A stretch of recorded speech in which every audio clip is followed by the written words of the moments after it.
In this lesson, we will study about 4 functions: zip, map, filter, and reduce. These can be very helpful in different queries and operations on data. We will use these on simple and a bit complex data, and we will be using the lambda functions with some of these functions. So I'm assuming here that you know about the lambda functions which we covered in the last lesson. So let's start with the zip function. We have seen the use of zip function a couple of times, but today we will explore that in a little more detail. Zip function is used to zip together different iterables and is used for parallel processing of multiple iterables. So here I have 3 iterables. First is a list subject with 4 subject initials inside it.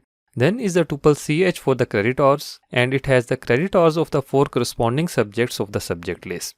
Then is the list instructors, having the names of 4 instructors teaching those corresponding subjects. So first element of each of the 3 iterables is the information of the first subject, and so on the next elements. I want to print this information for each of the subject, like mechanism is of 3 creditors and is taught by Amna Yunus. This needs to get first element of each of the iterable, and I need this for all 4 elements. One solution can be accessing the elements with index. The index is 0 to 3 for each of the 3 iterables. So here is a for loop with loop variable I from 0 to 3, and then is the print statement picking the element at index I from the 3 iterables. Let's run that. And we see the required information of 4 courses. The second better solution is using the zip function. I will use the zip function and will pass the 3 iterables. Now z is a zip object. Let's apply the for loop on zip object z and see what is inside it. It has 3 value tuples with elements from the 3 iterables in order that was specified while applying the zip function. There are 4 such tuples because there are 4 elements in each iterable. We know we can unpack a tuple in for loop, so S is for subject, C is for creditor, and I is for instructor. And now I can directly use these loop variables, which are not the index but the actual elements of the iterable.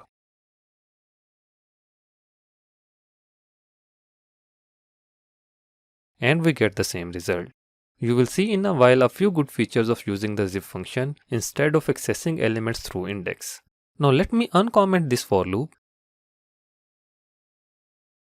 So the first for loop is just printing the elements of the zip object, and the second is printing the complete information in our required format.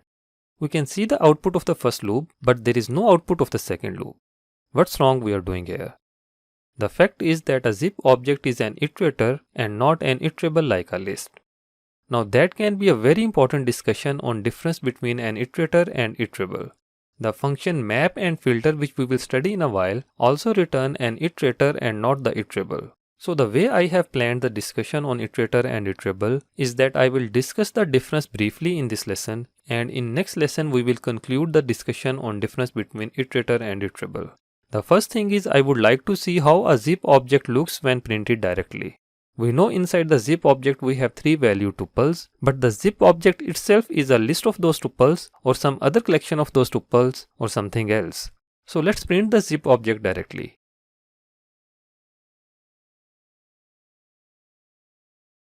We see this kind of information that it is zip object at this memory location. So Z is not as regular collection and we cannot view the elements inside it using the simple print statement. Z is an iterator. An iterator does not have the elements readily inside it. It produces the elements on demand. Listen this carefully. The elements do not exist readily inside an iterator, but they are produced when needed. The elements are 3 value tuples in this case, and they will be produced on demand. For example, in each iteration of the for loop, one element is produced on the fly. And another property of an iterator is that once it will produce an element, it will produce the next element next time, but cannot produce the already produced elements again. So when we use the for loop first time on the zip object, all elements were produced, and at the end of the for loop, the iterator Z is empty or fully consumed. And that's why when we use the for loop second time on the iterator, it is empty and it cannot produce any element, and hence we got no output. We can say that an iterator is only one time usable. Once fully used, it becomes empty, and we call that the iterator has been exhausted or fully consumed. Maybe you are thinking that it's a drawback of using an iterator, but in fact we get a very big advantage of less memory in case of iterator compared to an iterable. We will explore that somewhat in this lesson and will see the detail in next lesson. If I remove this first for loop, now I should get the output of the second loop. There is also a possibility to convert the zip object to a list or some other collection. By doing so, all elements are produced by the iterator and are stored inside the list. Now in list Z, the objects readily exist, or you can say physically exist, and we can use the list as many times as we wish. And list is iterable and not iterator. I can use the list constructor directly here while creating a zip object.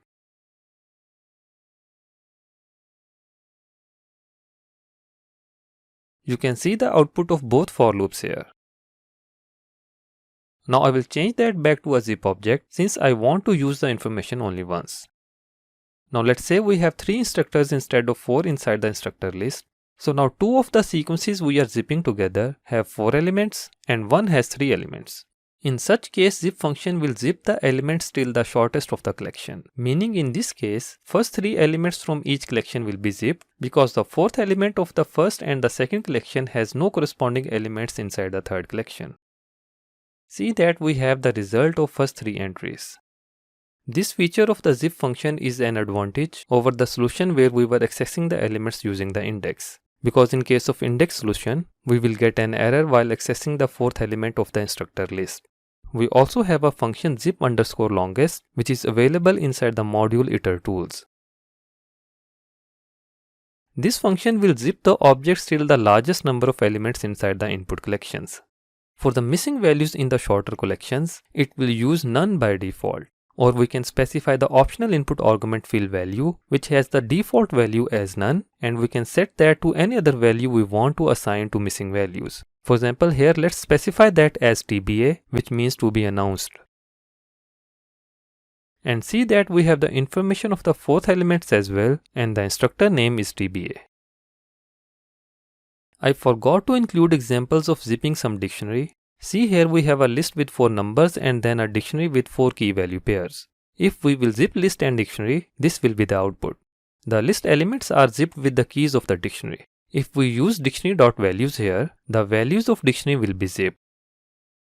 And if we have dictionary.items, then both key value pairs will be zipped as a tuple. Similarly, it will be interesting to see zipping of 2 dictionaries. If we simply zip the dictionaries directly, the keys will be zipped. If we use items while zipping the dictionaries, the key value pairs of the dictionaries will be zipped as tuples. Now we will see the next function, which is map. This is used to map one function on each element of a collection. For example, if I have a list of numbers and I want to find a square root of each of the numbers inside the list, I can use the map function. The syntax is that we will pass a function name as the first input argument. It is the function which we want to map on elements of the collection, which for this case will be square root. And then we will pass a collection as second input argument. Just for understanding purpose, you can say that map will apply the function specified, for example square root, on each element of the collection. So if collection has 5 numbers, we will get the 5 outputs as square root of those 5 numbers. This explanation is good for the understanding purpose, but in reality there is a bit different story happening here. Because these generated values will not be inside some collection, but the result will be an iterator. And as we discussed earlier, the iterator will produce the elements on demand one by one as per our use. You will understand the exact working happening at the backend in next lesson. But here it is enough to know that map function will apply the specified function on each element of a collection, and the result will be an iterator. Means we can use the output only once. Let's see some examples and things will be much clearer.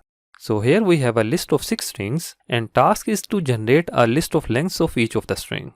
Actually we can do it with the list comprehension as well. Like for string s in list A, get the value length of s.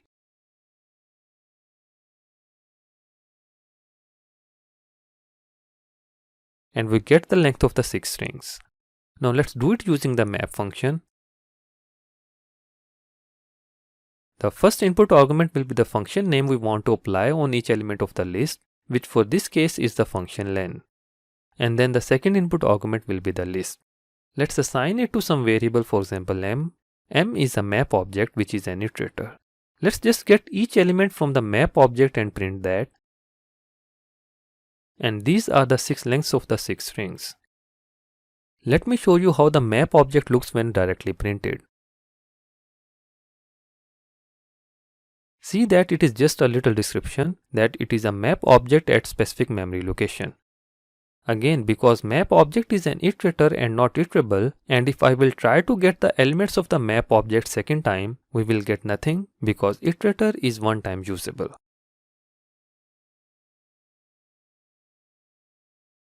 However, again we can convert the map object to a list and then we can use the list as many times as we want. The task itself was also to get a list of lengths of the strings. Again, we can discuss whether it is better to use list comprehension or the map function here. Of course, if the task is to get a list as the output, the map function has no extra advantage. But see this next task, which is to find the total length of all strings inside the list. For that, we can use the sum function. Let's apply the sum function on the list generated from the list comprehension and on the map object.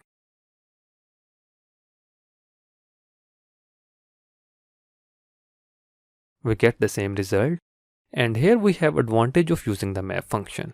Let's see the size of the list and the map object.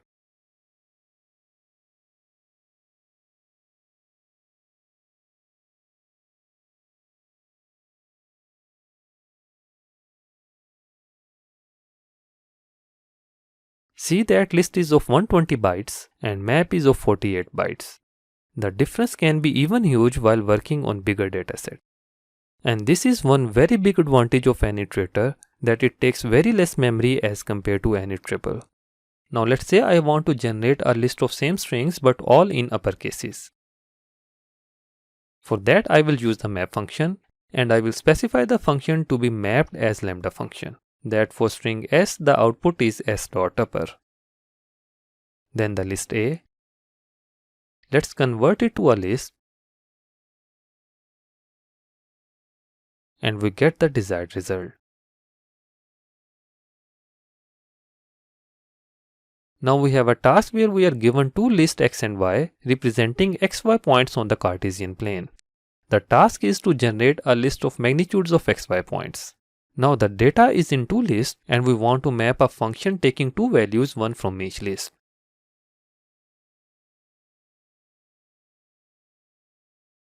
The function to be mapped will be a lambda function with two input arguments, say a and b, representing the xy components. So the output will be the magnitude of xy point. The function we specified has two input arguments and so we need to specify two collections now, which of course will be the list x and y.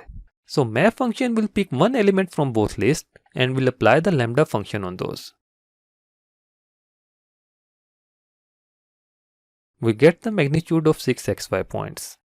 Another good thing that you can try by yourself, that if one list has lesser elements, for example list x having 5 numbers and list y having 6 numbers, the map function will not generate error and instead will map the function on 5 corresponding numbers from both lists. The next function we will study is the filter function. As name suggests, it will filter out elements from a collection based on some condition. Filtering is one quite common task while processing data. This is the syntax of the filter function, where we first specify a function, for example f, and then a collection. The function we specify should return true or false based on some condition. So the filter function will apply that specified function f on all elements of the collection. Some elements will give the output as true, shown in blue color, and some will give the output as false, shown in the red color. The filter function will discard the elements returning false and will select the ones which return true. Once again, the output of the filter function will not be a collection but will be an iterator. Another important thing to note here is that I said that the specified function should return true or false, and based on that filter function will select or discard the element. That's correct, but what is Boolean true in Python? Anything which is not false is considered as true. For example, if x is equal to 10, so will this x be treated as true or false? We can use Python built-in function bool to check that. If you will apply that on x, you will see that it will be printed as true. So anything which is not false is true. Now you might be thinking, what are the possibilities of false? Boolean false is false, 0 is false, and there are few others which I will discuss in a minute in one task. So let's see some basic use of the filter function. We have a tuple with 7 numbers. The task is to generate a list of all even numbers from this tuple. We need to select just the even numbers and filter out the remaining. We will apply the filter function. The filtering function will be the lambda function that for input n, the output is n modulus 2 is 0, which will return true when n is even. Then we will specify the tuple. Let's print the filter object. Again, it is printed as simple description, and it is an iterator and not the iterable. Let's convert it to a list.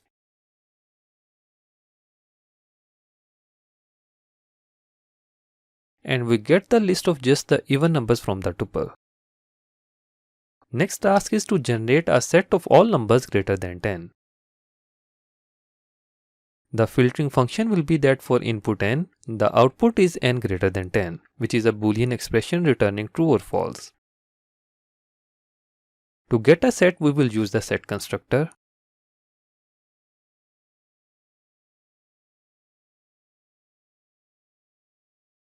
You can see the output is set of numbers greater than 10. Now we have a bit lengthy data here. One student is defined as a dictionary. The keys are registration number, name, section, and last key is courses with a value as a list of courses registered by him. There are 4 such students defined, and then is a list all students having these 4 students. The task is to generate a list of students who have registered in the course CP2. We can do it using the list comprehension that for student S in the list all students, we will select the student with a condition if CP2 is in the courses list of the student.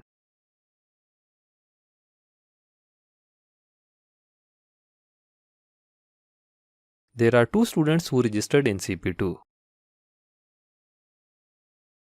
There is filtering involved in this task, so we can also do it using the filter function.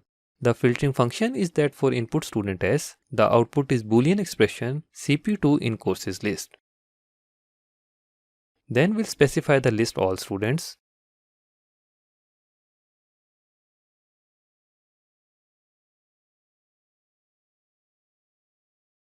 We have the same result of the 2 students. Again, between the list comprehension and the filter function, we can have the advantage of less memory in case of filter function. We are not getting this advantage here because at the end we have to convert the filter object to a list. Now let's see one very important use of the filter function to remove the missing values from the data. When we get data from different resources, it is very common that it has some missing data and we just want to remove that. We can use the filter function for this purpose. Here we have a list of inner list and one inner list is simply an empty list. Now let's apply the filter function on the list A and specify the filtering function as none, meaning we are not specifying any function as a filtering function.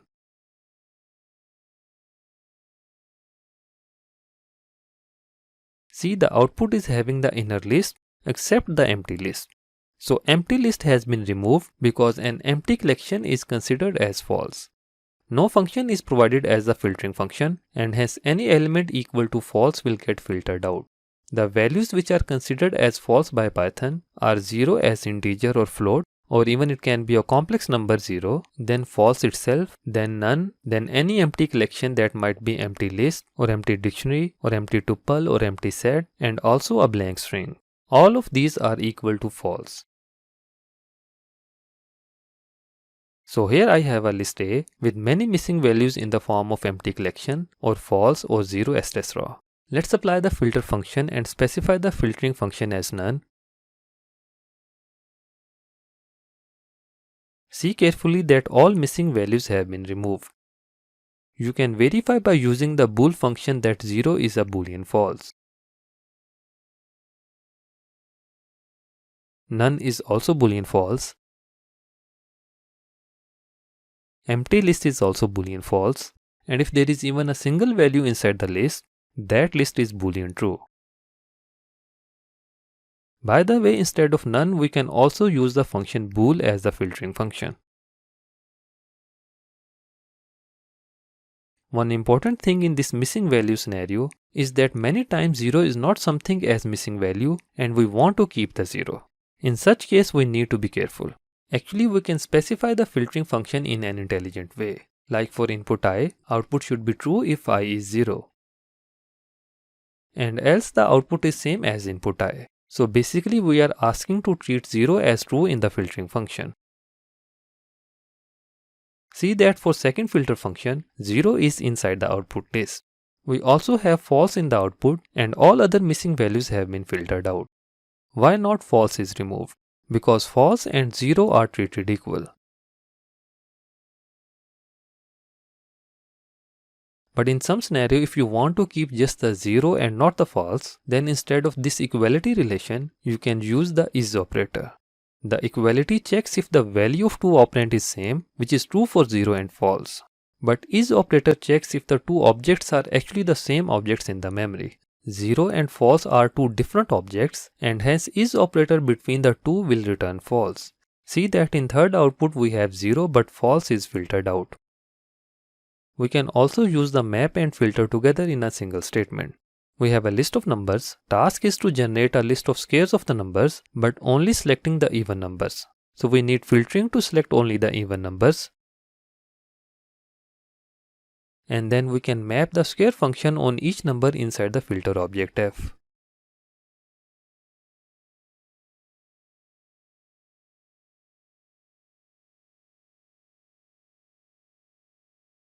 You can see the output. There are 3 even numbers in the list and we get the squares of those. There is possibility that instead of assigning the filter object to a variable and then using that in the map function, we can directly create the filter object inside the map function. That is one very interesting feature of Python, that we can have a single line statement even for some lengthy calculations. This task says to generate a list of squares of the numbers from the above list, but only when the square is greater than equal to 10. Condition is on the square of the number and not on the number itself. So it will be better if we first find the square of all numbers using the map function and then apply the filter function on the map object to pick the required numbers. These are the squares which are greater than 10. Again, we can directly create the map object while using the filter function. By the way, there is also possibility that we use the filter function first and then the map function.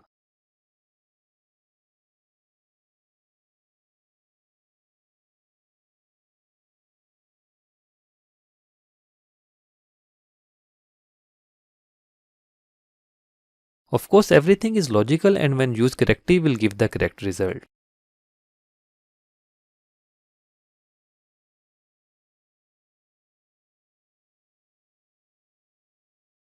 Now we have one more function to study named as reduce. But before that, let's first do a couple of tasks related to map and filter function on a bit complex data.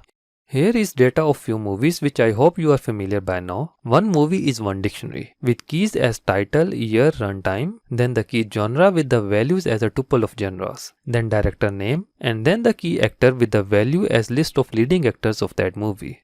There are 10 such movies and then is a list of these 10 movies. You should assume that you have a list of hundreds or even thousands of such movies. We did few tasks in the last lesson and now we have this task to generate a list of all movie titles having the action as its genre. Of course, we can do it simply by list comprehension and providing the condition there. But we will do it using the map and filter function. The condition is that the movie having action as its genre. So we can first use the filter function. The filtering function will be for movie M if action is inside its genre tuple. Then of course the list my collection. Task is to generate a list of just the movie titles. So I will use the map function for this. The function I want to map is that for movie M, output is simply the title of that movie. Now I will apply this on the filter object F.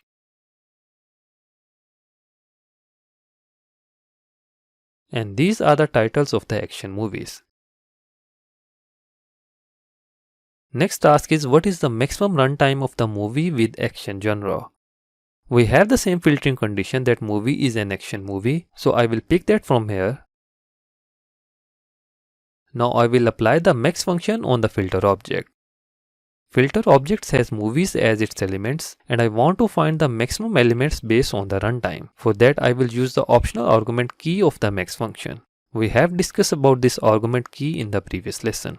Key will be a lambda function that for movie M the output is runtime of that movie. The result of max function will be a movie, but we want to see the title, so I will specify the key title. The movie is The Dark Knight. See that the movie The Godfather has the maximum runtime in this collection, but see that it is not an action movie. The result was The Dark Knight, and see that it is an action movie. Now one last time I will show the advantage of using the filter function, which gives iterator over the list comprehension. I can get the list of action movies using the list comprehension instead of filter function. Let's name it as L. The max function here, if applied on the list L, will give the same result. But let's compare the size of the list L and the filter object F.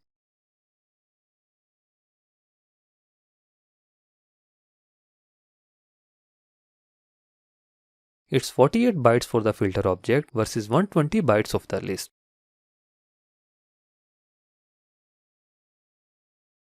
Now this is the task we did in the last lesson as well, to display the movie title having the maximum number of genres inside the genre tuple.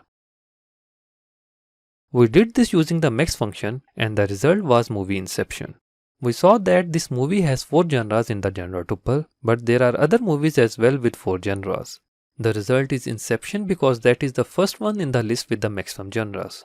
Now we will write the code to get all movies having the maximum number of genres. I will copy this max function here. Basically, I want to first get the value of the maximum number of genres.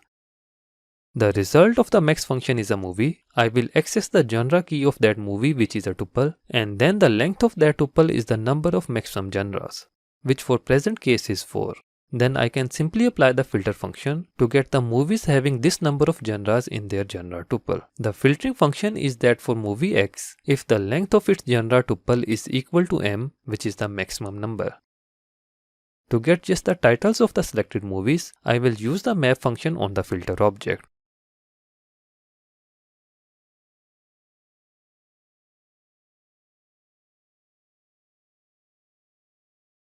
We have this print statement of the previous solution as well, and we get an error. I misplaced one closing parenthesis here. So this is the old result, and here we have a list with all movies having the maximum number of genres in the genre tuple. Now we will do tasks from another data, which is the data of students. I explained this data in last lesson, but you need to know here the structure of one student. A student is defined as a dictionary. It has keys as registration number, name and section, and then a key courses with the value as an inner dictionary, which is having the subject initials as key and the grade obtained by the student as value. The information of 80 such students is inside a list with the name data.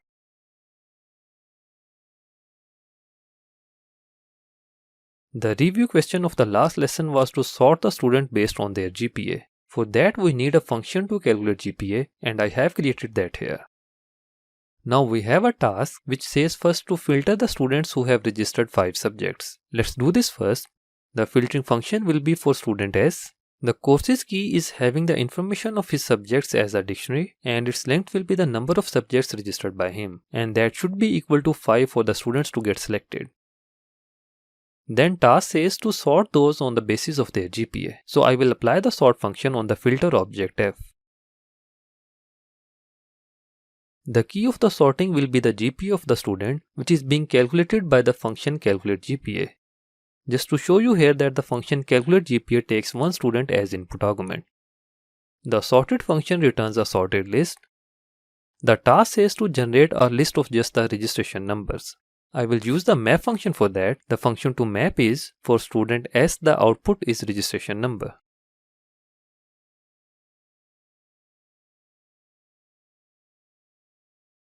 So this is a list of registration numbers of 26 students out of 80 who have registered in 5 courses. And they are in order of their GPA. The first is the roll number 15, and he must have the minimum GPA. Let's see the CSV file. Here is the roll number 15. This A is unfortunately his section and not a grade. And these are the grades in 5 courses. So he registered in 5 courses and the grades look quite poor, and so his GPA is minimum. I think the task was to sort them in descending order, so I will specify the reverse equal to true. and this roll number 37 has the highest GPA. These are the grades in 5 subjects.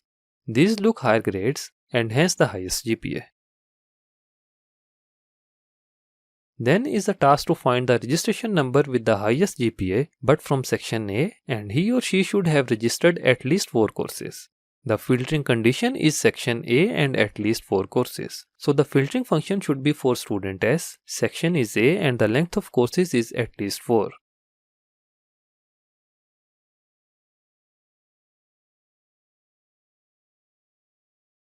We have to find the registration number with the highest GPA, so let's apply the max function.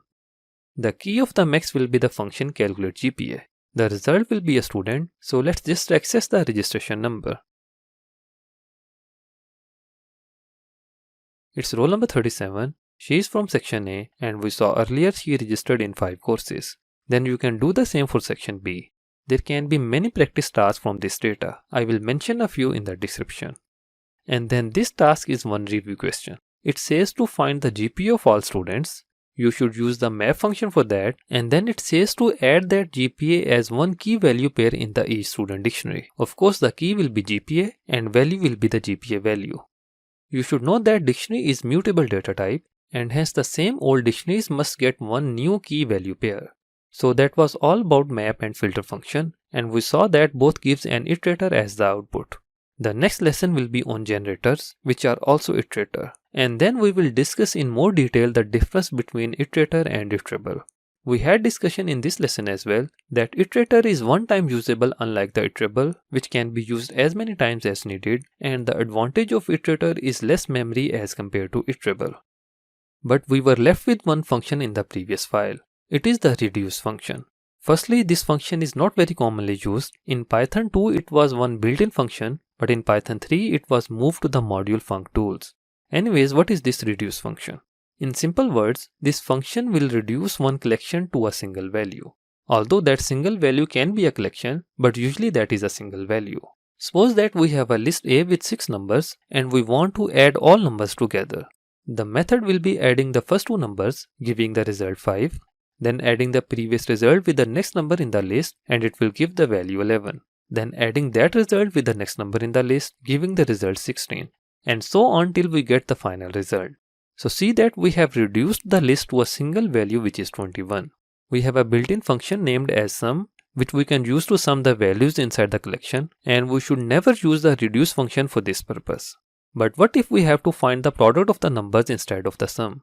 Now the function will be the multiplication function that we will apply starting from first 2 numbers and then so on until we get the final result as 1080.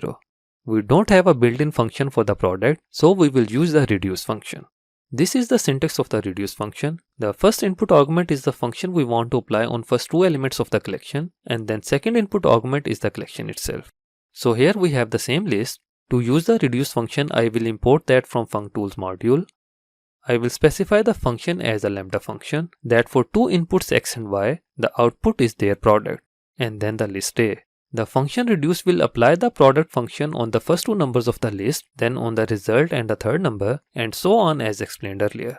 The answer of the product is 1080 and we get that correctly. Now this will be the last task of the lesson. We have the same list of strings we used earlier, and task is also same to find total length of all strings inside the list. Previously we used the map function to get the length of all lists and then use the sum function on that. Now we will do it using the reduce function because we need to add the length of the first 2 strings and then the third and so on. So the function will be that for 2 input strings, the output is sum of their length.